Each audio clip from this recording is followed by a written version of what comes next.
Hey, what's up guys? Welcome back to another video. Today I'm gonna take you guys behind the scenes of one of my after sessions with one of my clients.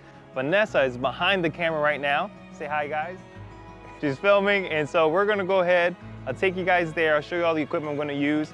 So I'll see you then. So we've made it here, and now we're gonna go ahead and get ready to start shooting. The equipment I'm gonna use is a Fuji X-T3, Fuji X-T4 paired with a 35mm. Here I have my 56mm 1.2. And then inside here, my 50 to 140mm f2.8. So I'll see you guys when we started, all right? So let me go ahead and give you some insight about this after session. We already went ahead and did the wedding for Caitlin and Thomas, and we're coming back here to Oxford Exchange in Tampa to do their after session because the venue, weddings usually start very late here, and it was already pitch dark in October, and especially with daylight savings, you know, by the time it's 5 p.m. it's dark. So we are coming back. The first thing we started off is with the shots that she wanted. We only had a limited amount of time to be inside the space.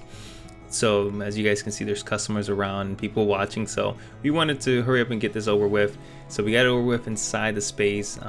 We went first, I attacked with my 35mm f1.4 lens, and then I switched over to my 56mm f1.2 for more portrait, more tighter shots. As you see here, I want to fix the dress, making sure you can fluff it out. Since she already wore this dress during her wedding day, there were some stains, but you probably can't see them from here. But in the photos, I was able to remove them in Photoshop and really touch them up. You may hear from the groom seeing if we can remove that. You can edit that dirty part out. Yeah, you won't even see it. Of course we can. You know, you can do anything in Photoshop. So here you guys see the photos. They look gorgeous. They look amazing. And honestly, it's not hard working with a couple during an after session, especially if you already done their wedding, you know the couple. And for this wedding, actually, I was the videographer. I wasn't the main shooter. I had my two other second shooters shooting for me. And so being able to go back here as a photographer was pretty awesome, honestly. Not having to film and just be able to capture them in this element. So for me, it felt amazing. Especially being able to get photos, wedding photos during daylight in this venue, because it's very rare to get that because of the way they start. Now here we went ahead and transitioned outside. She's actually sharing some reference photos from another person's after session, and then also sharing ideas. Pinterest is your best friend when working with brides, being able to illustrate what kind of poses you want to do and what ideas they may have too as well. And it's all about collaborating together, and that's an important element. Never mind, you're good. Sweet. Oh, this is beautiful. I love the light. Now here I'm starting with the first pose. I went with the 35mm first, and I kept switching out with the 56 for the other camera body. And here I had them do a couple walking shots. Personally, I did find the way his movement was and him leaning forward was a little bit uncomfortable. Looking back at it now, that's why I switched over to this pose. It's one of my go-to poses. It allows me to highlight her and him, and then also being able to just switch head positions for the groom just allows me to get a different viewpoint and angle for the photo. So you guys can see here, even though his body position is a little bit awkward, it still didn't look terrible or off. Overall, the image looks great. The highlights, even though it's blown out, to me, that's kind of my style. I really like that look. I really like how this photo really turned out. Makes him look strong, makes her look protected. That's extremely important. And as you guys can see, this pose looks awesome too as well. It gives him that certain stance. And this one here with this photo, he doesn't look as awkward in his position he was before. And this is actually with a tighter angle, using that 56.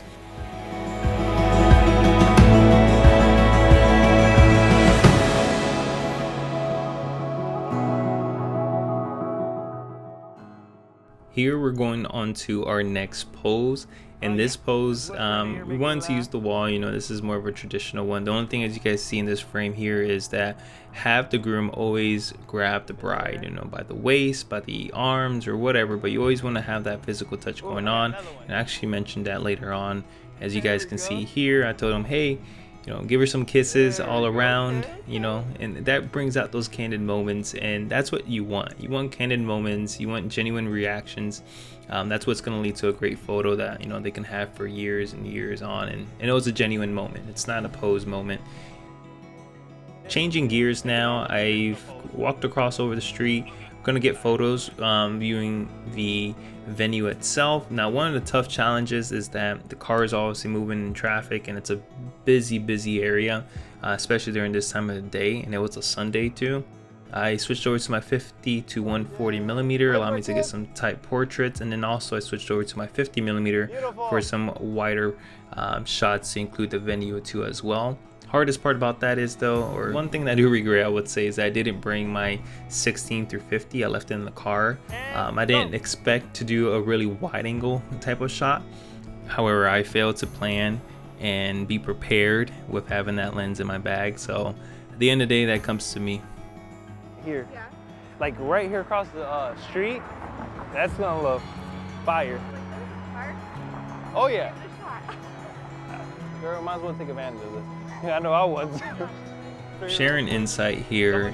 Honestly, you got to take advantage of your opportunities. They're a gorgeous couple. Their photos are going to be on my website. It's a portfolio type of moment. Build your portfolio. Take the time. I'm getting awkward positions to get the shot that you want, and work your angles. As you guys see here, I'm pretty tall and I'm leaning, trying to make this, you know, all work and come together. When you get the photos that you want, I'm telling you, they're gonna help you get clients. It's a full circle. And so if you put in the extra work, extra effort, like these are some of my favorite photos from the shot, and I've never really had the opportunity to shoot at this location, and it kind of just worked out, you know. Even though there's car movement, hey, find the little gaps in between traffic, take those photos, and you make some magic. You can't take it. Yup. If you've made it this far, we are at the favorite shot of the day, which is this champagne shot. My favorite, I mean, it was just like crazy and wild. Like the first time we went ahead and, you know, popped the bottle, and I got those reactions, though those were amazing. You know, that's kind of more the candid ones, the type ones that you see in normal wedding days. Now the second time, you guys are gonna see is a big difference. Definitely took us by storm. Yeah, I'm just gonna shut up now and let you guys watch that reaction. I'm so happy I got some of it. Yeah, that was crazy. Now look at the photos. I'm impressed with the Fuji X-T4, how I was able to quickly autofocus. I wasn't really ready for the shot. I just pressed, you know, the shutter button and it did its thing. And I got those crazy reaction. That's with the 50 to 140 millimeter f 2.8. So I'm glad I took some distance for this shot. For this pose, I cannot take any credit. This is on my bride, Caitlin. She shared with me some poses that she wanted to accomplish and get, and I just did my thing as a photographer. Work your angles, start from the top to bottom, in side angles and different positions, head positions.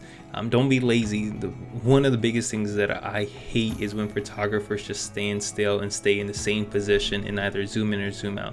Use prime lenses.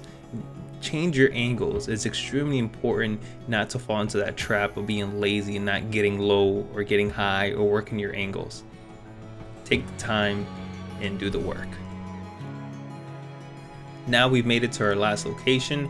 I went back to this location because I really wanted to get the photo that I wanted. I really didn't get the photo that I wanted before when we were here closer to the venue, but we went a little bit further out. The sun went a little bit lower down, so I knew I could get some flares. I can get just an interesting shot overall, and so I was able to accomplish that.